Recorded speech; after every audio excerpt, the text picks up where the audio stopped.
The worst case scenario for an American journalist in Iraq, Shelly Kittleson, reporting inside of that country when she was abruptly taken, thrown inside of a car, which then sped off.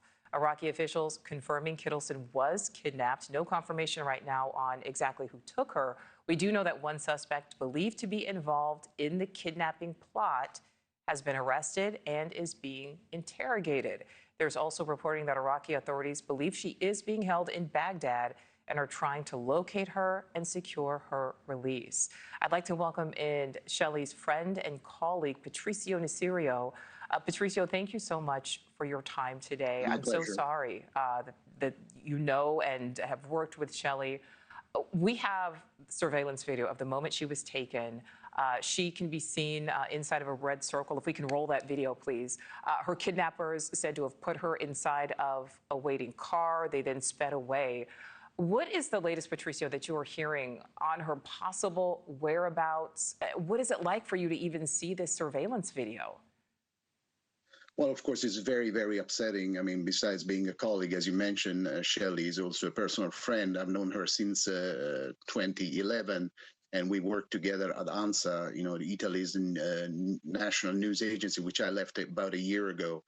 And throughout those years, we worked together. Shelly was a translator for ANSA, and the interesting thing is like she would translate for us no matter where she was, in Baghdad, in Afghanistan, in Syria, Lebanon. I mean, all interesting and difficult terrains for a journalist to work, but she was always there. So she's a great professional. She knows the Middle East like very few people I've known in my professional life. And again, it's really upsetting and very disturbing that she would be targeted in such a manner. Also, she speaks Arabic, and she has an extremely vast network of contacts in that area, from military groups to security officials to ministers to government officials. I mean, she's one of the best reporters in the area that I've ever met. And besides, she's my friend, and she has an apartment here in Rome. So every time she would be back here, we would manage to have a cup of coffee and talk about, her work. It were very dangerous and difficult work, because I need to add that she's also freelance. And we all know what it's life for a freelance when you don't have a media organization backing you up. And so even more so, her job is difficult and important, because she reports from places where almost no one else would go. Absolutely. And as the graphic there we saw on the screen, I mean, this is a woman who was raised in rural Wisconsin, now doing this important work internationally. So, Patrizio, as we see in that video, Shelly was kidnapped in broad daylight. Is believed to have been by a group with Hezbollah ties. Did she ever express concerns to you about something like this happening? And did she talk about why it was still important for her to be there, reporting on the ground in these situations? I remember we had several conversations about this topic, in fact, over the years.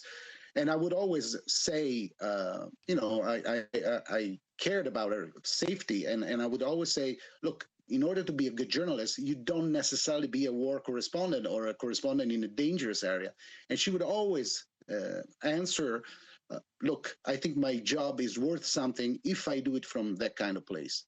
And so I respect that immensely. But needless to say, I was always very concerned about safety. In every 4 messages that we would exchange where we worked together, I would always go, please be safe. She was telling me, tomorrow I'm taking a bus into Kurdistan.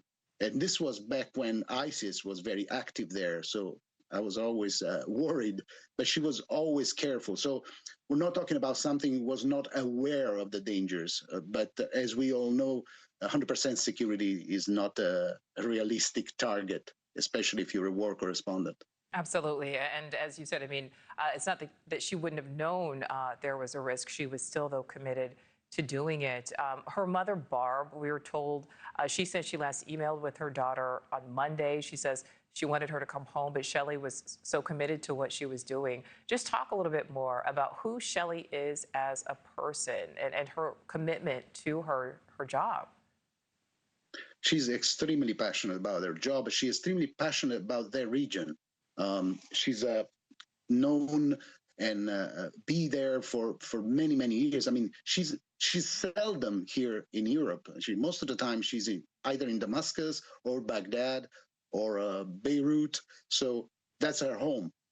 She was born in Wisconsin, but she hasn't lived in the U.S. for a very long time. Every time we have this conversation about personal stuff as well, not only just professional issues, and she strikes me as a very gentle person. She's very considerate towards others, and I really appreciate that as a person, as a friend. So even more so, makes me very, very upset that someone would target a person like that, which is, by the way, also very accurate in her reporting. She gives voices to all sides of a matter. It's not that she's ideological, and nobody should be ideological in this profession. And she's very attentive in balancing, whatever she's writing or doing over the radio or other media. So to target such a journalist, it's really wrong. Well, it's wrong to target any journalist, as we know, but this is particularly sad because she's such a gentle soul and very careful towards others. You're really committed. So hopefully good news that one person connected to the plot has been caught, has been arrested, is being interrogated. My last question for you, Patrizio, if Shelly is somehow able to see this, what would be your message to her? What would be your message to her kidnappers? I think that the message should be, you shouldn't be afraid of a journalist that's doing your job so properly, so attentively, even to, whatever is dear for the people who kidnapped her. I mean, she would give, as I said, she would give voice also to that. But let me add something. I mean, there is a mobilization for Shelly. International journalist organizations here in Italy, but also in Europe, are mobilizing, asking all governments involved to do their parts.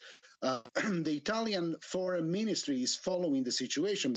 Okay, she's an American citizen, but she's been still a long time for several Italian media. So that's also good news. I mean, Italian diplomacy has shown to be sometimes very, very effective in terms of negotiation when hostages were taken.